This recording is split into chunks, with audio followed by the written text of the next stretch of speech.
Hello. Hello. हाँ, संजय सनम जी बोल रहे हैं? हाँ जी, सर प्रणाम। प्रणाम। मैं पांडोखर सरकार जी के बारे में बोलना चाहती हूँ। नहीं, आप बोलना चाहती हैं तो क्या आप ऑडियो देना चाहती हैं?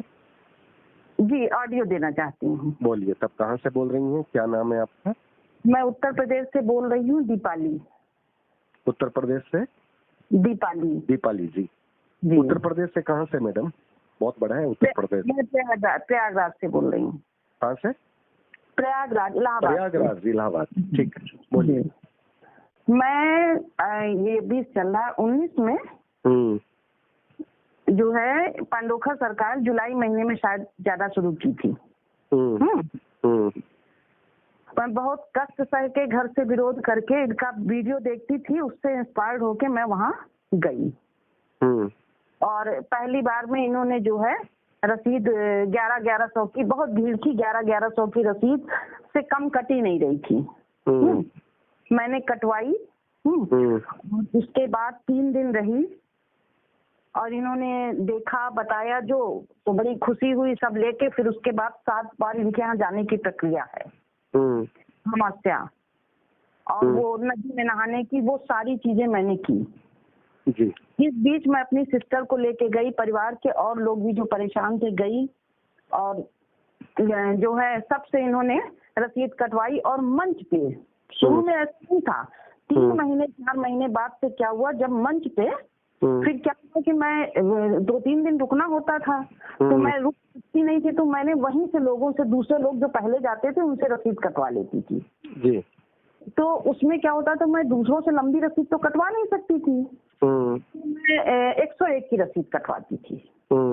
अच्छा, उसके अलावा भी इनके यहाँ बहुत जगह बहुत सी प्रक्रियाएं हैं, वो नारा बांधने की, तो इसके वहाँ पे पैसा, फिर बाद में आइए तो फिर पैसा, मतलब कई स्टेप पे पैसा लेते हैं थोड़ा थोड़ा करके, ये रसीद के अलावा। तो उस पे जो है मैं गई, तो मेरे सिस्टर वगैरह गई, तो मंच पे इन्होंने लाओ, तुम गरीब हो हैं तो नहीं, तो लाओ 2000 रुपए दो करके इन्होंने 2-2 हजार रुपए करके हम लोगों से लिया मंच पे, बिना किसी रसीद के, बिना किसी उसके मुझसे लिया। मैं मतलब बहुत ही गरीब हूँ। और आपने कहा उस वक्त मैं गरीब नहीं हूँ, जब उन्होंने कहा तब? नहीं, वो मेरी सिस्टर की बात है। अच्छा। मेरी सिस्टर से, वो भगवान की दया से अच्छी है, ठीक ठाक है। बोले कि तुमने 100 की रसीद क्यों कटाई, क्या तुम गरीब हो? तो मेरी सिस्टर ने कहा नहीं गुरुजी, गरीब नहीं, आपके आशीर्वाद। तो कल लाओ 2000 रुपए दो। वो लिखा हुआ भी है, उन्होंने नोट का नंबर किस लड़की के माध्यम से दिया जाएगा, ये सब रसीद पे लिखा हुआ है पहले। नोट का नंबर भी बता दिया? हाँ, नोट का नंबर इन्होंने, जब मेरी बहन ने उससे कहा पैसा, तो उसका पर्स मेरे पास था, तो उन्होंने पहले से रसीद में लिख दिया था कि इस नाम की लड़की 2000 रुपए की नोट लेके आएगी और उस नोट का नंबर ये होगा। क्या बात है, ये तो बहुत बड़ी चमत्कारिक बात हो गई। चमत्कारी चीज नहीं है सर, ये पूछे, ये कर्ण पिशाचनी है। हाँ, वो ठीक है। नहीं, देखिए, ये कर्ण पिशाचनी है या और कोई स्थिति है, ये तो नहीं कह सकता, क्योंकि ज्योतिष के क्षेत्र के लोग में भी ये बताया जाता है कि जो कान में जो आके कहती है, कर्ण पिशाचनी की सिद्धि साधना होती है। जो पाम रीडर्स होते हैं वो पंचांगुली देवी की साधना करते हैं, ठीक है ना। ये सिद्धियां हैं, अब जरूरी नहीं कि इनकी कर्ण पिशाचनी हो, क्योंकि ये बालाजी के, हनुमान जी के दरबार में बैठते हैं, तो होना तो फिर कोई दूसरी शक्ति चाहिए, बाकी भगवान मालिक है। पुरानी चीजें तो बता देते हैं, है ना। तो जो कार्य के बारे में, मैं जिस चीज के लिए गई थी उनके पास, मैं अपनी भाई के शादी के लिए गई थी और मेरे कई जगह पैसे फंसे थे। इन्होंने भाई की शादी की डेट लिखी थी, लड़की का नाम तक लिखा था, मेरे पैसे के लिए लिखा था कि इतना पैसा आपको मिल जाएगा, यहाँ से मिलेगा। और मैं अपनी एक जॉब, उस समय मेरा इंटरव्यू होने वाला था, उसके लिए थी, उसका उन्होंने मतलब भ्रमात्मक उत्तर दिया था, सही नहीं दिया था। लेकिन फिर इंटरव्यू के बाद मैं फिर इनसे मिलने गई कि शायद इनके आशीर्वाद से जो अवरोध है वो खत्म हो जाए। कि सर गुरुजी मैं इंटरव्यू दे के आई हूँ, आप आशीर्वाद दीजिए मेरा ये हो जाए। तब इन्होंने मुझसे फिर कहा कि लाओ 500 दो। फिर 500 रुपया इन्होंने लिया। हाँ, और कोई जवाब नहीं दिया, मेरा वो इंटरव्यू में मेरा नहीं हुआ। मैं जब इन्होंने मुझसे 500 रुपए और ले लिए तो मुझे और थोड़ी खुशी हुई कि चलो भाई ये आखिर मेरा काम होने को है तभी तो मांग रहे हैं। ये सोच के मैं तो बड़ी खुशी आई, लेकिन मेरा वो इंटरव्यू में और बिगड़ गया।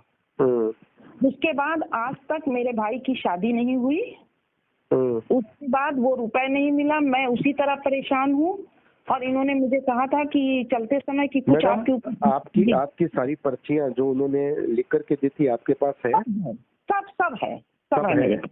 तो हम एक काम करेंगे, देखिए हम आपको एक जानकारी देना चाहते हैं जी। हमारे ऑडियोज ये वीडियोज आने के बाद में पंडोकर सरकार के गुरु शरण जी महाराज ने जो लोगों के कष्ट है, मतलब जिन्होंने पर्चियां कटाई या इतनी प्रक्रिया पूरी की लेकिन उनके काम नहीं हुए, वो जो ऑडियो में बोल रहे हैं उनके नंबर लेकर के वो फिर पर्सनली बात कर रहे हैं। जी। उन्होंने कल ही यूएसए और दिल्ली की 2 महिलाओं से बात की है, लेकिन बात यही है कि उनकी जो पर्ची है वो आपके पास होनी चाहिए। नहीं, मेरे पास पर्ची है, सारे प्रमाण हैं। सारे प्रमाण है ना? आपने जो वहाँ किया, जो अमावस्या की, उसकी भी रसीद वगैरह कुछ है? हाँ, सारी अमावस्या की रसीदें हैं। अगर वो आपसे मांगे तो आप उन्हें दे पाएंगी ना? बिल्कुल। हाँ सर, मैं संभाल के अभी तक रखे हूँ सब चीज। और चूंकि बस वो जो उन्होंने मंच पे पैसा लिया, इधर उधर लिया, उसका तो कोई, उसमें एक में तो उन्होंने खुद लिखा हुआ कि 2000 की नोट लेके आएंगी। तो जो आपसे 500 लिया उसमें कुछ नहीं लिखा गया? नहीं, वो तो बस कहे कि लाओ 500 दो। और उस समय बहुत खराब तरह से बात करते थे, इतने गंदे तरह से बोलते थे। बीच में जब मैं पहली बार गई तो मुझे इतनी खुशी हुई थी, मुझे लगा मैं वीडियो में जो देखती थी मैं सच्चे दरबार में पहुंच गई हूँ। पहली अमावस्या वहाँ बहुत भीड़ थी, लेकिन 3-4 बाद भीड़ भी कम हो गई और इनके बोलने का तरीका, और मतलब इतनी गंदगी आ गई थी वहाँ पे कि मन खराब हो जाता था। मन जो खराब हो जाता था। पहली बार इतने खुशी मन से आई थी और उसके बाद मैं बहुत दुखी मन से, और अब घर में भी सुनना पड़ता। और मैं धीरे धीरे मैंने कम से कम 10 लोग मेरे साथ गए वहाँ पर, लेकिन किसी का काम नहीं हुआ। मतलब आप बोल रहे हैं आपके साथ जो आपके परिवार के 10 लोग हैं उनका भी काम नहीं हुआ? परिवार के नहीं थे सर, कुछ परिचित भी थे। ठीक है। मैं लोगों को भाई बताती थी कि मैं जो वीडियो में देखा वो मैं अपने आंखों से देख के आई हूँ, और उन्होंने देखा, उन्होंने बताया कुछ चमत्कार मैंने अपने आंखों से देखा। ठीक है, वो होना भी चाहिए कि जब आप कुछ अच्छा देखें तो अच्छा भी लोगों को बताया जाता है। मैं तो ट्रेन में चलती थी तो जो लोग कहें तो मैं कहती थी अरे इतना क्यों परेशान हो, तुम्हारे तो बगल में ही झांसी में हैं लोग, भाई वहां से जाओ। और मेरी बहन के बेटे को उन्होंने नौकरी के लिए कहा था, 15 जुलाई उन्होंने डेट दी थी नौकरी के लिए, आज तक कुछ नहीं हुआ, इंटरव्यू का रिजल्ट तक नहीं आया। मतलब आपका ये कहना है कि उन्होंने जो भी प्रक्रिया बताई अपने दरबार की, उन समस्त प्रक्रियाओं का आपने पालन किया, उसके बावजूद आपका काम नहीं हुआ? बिल्कुल, एक भी हो जाता ना तो मैं चलो ठीक है, चलो कुछ तो हुआ, एक भी कार्य नहीं हुआ। मैडम मैं ये चाहता हूँ कि आप अपना नंबर सार्वजनिक रूप से बोल सकती हो ताकि वो सुन ले तो वो खुद चलाकर आपको फोन करें। जी हाँ, मैं जिस नंबर पे, ये तो मैं दूसरे के नंबर से बात कर रही हूँ, मैं आप अपना नंबर बोलिए, सार्वजनिक रूप से बोलिए, ऑडियो में ही बोलिए। जी, 9335 9335 38 28 13। हाँ, एक बार फिर रिपीट कीजिए, 9335 38 28 13। ये नंबर मैंने आपसे इसलिए बुलवाया है, मैं नहीं चाहता कि ये सारी बातें, ये सारी आपकी चीजें, इतने लोग आते हैं, मैं गुरुजी तक कैसे सेंड करूं। हालांकि गुरु शरण जी महाराज जी ने मुझे स्पष्ट कहा है कि आपके पास कोई शिकायत आती है तो आप मुझे शेयर कर दीजिए, उनकी पर्ची नंबर जो भी है वो आप हमें भेज दीजिए। लेकिन मेरे वीडियो वो सुन रहे हैं, उन्होंने खुद कहा है कि आपके सारे वीडियो में सुनता हूँ, तो फिर मुझे यकीन है कि आपके नंबर को सुनने के बाद वो खुद आपके अपने दरबार से आपके वहाँ खुद कॉल लगवा लेंगे। सर ऐसा होता है तो बहुत बहुत आपको भी मैं आपको फोन करके जरूर बताऊंगी। नहीं होना चाहिए, क्योंकि वो कर रहे हैं ऐसा। उन्होंने ये कहा है कि मतलब मैं भी पूर्ण नहीं हूँ, उन्होंने ये कहा है कि मैं पूर्ण नहीं हूँ, भूले मुझसे भी हो सकती है और सामने वाले से भी हो सकती है, लेकिन अगर कोई मेरे पास आस्था लेकर के आया है और अगर उसका काम नहीं हुआ है तो फिर ये मेरा दायित्व बनता है कि मैं उसकी बात को सुनूं। और सर ये सब मैं इसलिए देखने लगी, मैं बिल्कुल दिमाग हट गया था, लेकिन इधर करौली सरकार की तरफ फिर दिमाग जाने लगा था और मैं जाने वाली थी, लेकिन आपका जब वीडियो देख लिया और लोगों के अनुभव सुन लिए तो मेरी बुद्धि अपनी जगह आ गई, क्योंकि दोनों दरबारों की कार्यशैली लगभग एक जैसी है।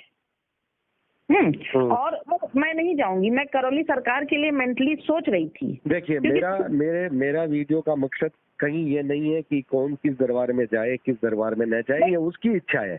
पब्लिक क्या बोल रही है, पब्लिक का जो अच्छा अनुभव है वो भी जा रहा है, कोई कड़वा अनुभव है वो भी जा रहा है।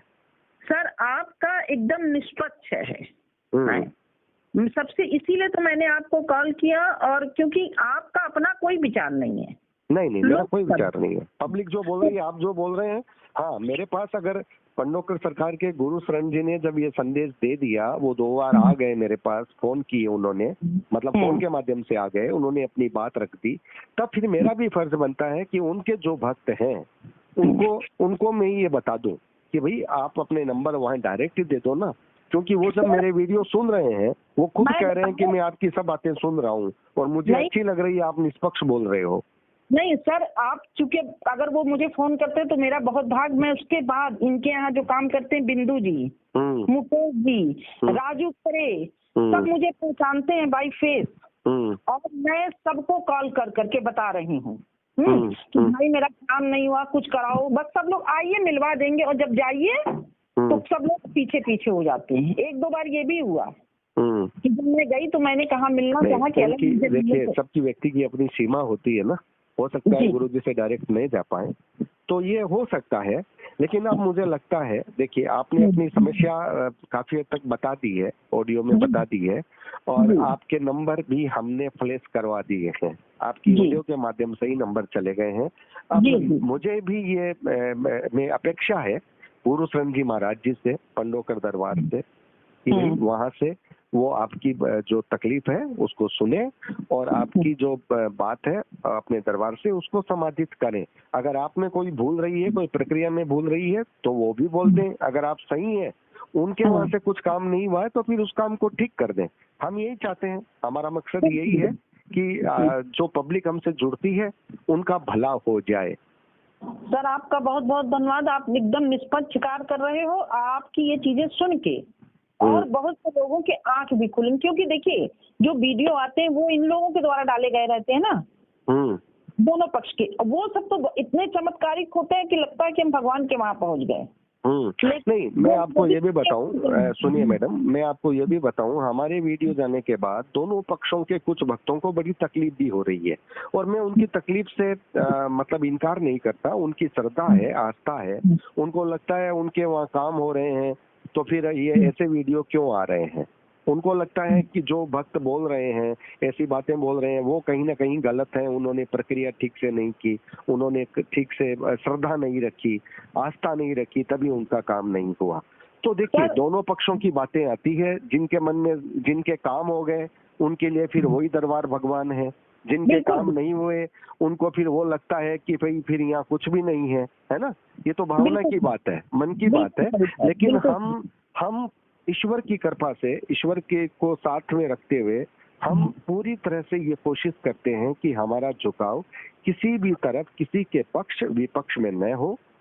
हाँ, गुरु शरण जी महाराज के लिए थोड़ी सी उदारता इसलिए हो जाती है, वो भी मैं बिल्कुल ऑडियो में ही बोल रहा हूँ, कि वो मेरे पास, देखिए वो मेरे पास आए ना आए ये तो उनका अधिकार है, इतने बड़े गुरु हैं, दोनों इतने बड़े नामी गुरु हैं, वो आए ना आए कोई मेरी तो अपेक्षा भी नहीं थी, लेकिन उन्होंने एक ये समझा कि जब लोगों के मन की दर्द आ रहे हैं, उन्होंने एक बात भी कही कि भगवान का अर्थ तभी है जब उनके पास भक्त हैं, अगर भक्ति रुष्ट हैं तो फिर भगवान का मतलब क्या है, मतलब गुरु का मतलब तभी है जब मेरे भक्त खुश हैं, अगर मेरे भक्त खुश नहीं है तो फिर मैं खुश कैसे रह सकता हूँ। उन्होंने अपने एक इंटरव्यू में कुछ ऐसा ही अभिप्राय कहा है, तब ये चीजें मुझे अच्छी लगी, ये विनम्रता मुझे अच्छी लगी, और तभी मैं आपको कह रहा हूँ कि मुझे यकीन है कि इस ऑडियो को सुनने के बाद में जो गुरु शरण जी के जो विशेष सहयोगी हैं, पर्सनल असिस्टेंट हैं, वो भी सुनते हैं और गुरु शरण जी को फॉरवर्ड करते हैं, और गुरु शरण जी भी सुनते हैं, तो फिर वो खुद ये निश्चय कर लेते हैं कि भाई ये इनके जब आई हैं, इनके साथ काम नहीं हुआ तो फिर ये काम हमें करना चाहिए। और इसीलिए मैं चाहता हूँ कि डायरेक्ट आपके नंबर हमने दे दिए ऑडियो के माध्यम से, वो आपसे डायरेक्ट कांटेक्ट करें। हम नहीं चाहते कि हम किसी के दो पक्षों के बीच में इस तरह की मध्यस्थता निभाएं कि आपने उनसे क्या बात की, उन्होंने आपको क्या जवाब दिया। जब दोनों आपके पक्षों की बात है तो दोनों पक्ष अपने हिसाब से बात कर लें। हमारा उपयोग अगर आप दोनों के मिलान में हो गया तो ये भगवत कृपा है, ये आप दोनों का सहयोग है, हो जाए तो बहुत अच्छी बात है। बाकी हम कोशिश कर सकते हैं, गारंटी नहीं है किसी बात की। नहीं सर, आप बहुत अच्छा कार्य कर रहे हैं और मैं चाहूंगी कि गुरु शरण महाराज मेरा उद्धार करें, क्योंकि मैंने तो उनको भगवान की तरह पूछ के मंदिर में बैठाला और जो जो उन्होंने कहा लीन रही। अब ये मेरा दुर्भाग्य रहा क्या या मेरा सौभाग्य है कि वो शायद फिर से सुन ले और मुझे बिगड़े काम बना दे। उनकी पंक्ति और वो सारी चीजें मेरे पास रखी हैं, जब वो कहेंगे हम उनके लोग हैं। मैंने व्हाट्सएप पे भेजी भी कई बार, मुकेश जी को, राजू करे लोगों को भेजी भी है। नहीं, वो आप जब वो मंगवाए तो आप उनके नंबर पे ही भेजिएगा। ठीक है सर, जैसा होगा मैं आपको फिर इसके बारे में बताऊंगी। अगर बात हो जाएगी तो मैं बताऊंगी आपको। जी जी जी जी, बहुत बहुत आभार हमसे जुड़ने के लिए। हाँ, और नहीं होगी तो फिर मैं बताऊंगी आपको। जी जी जी, जरूर जरूर जरूर बताइए। धन्यवाद। बहुत आभार। जी जी।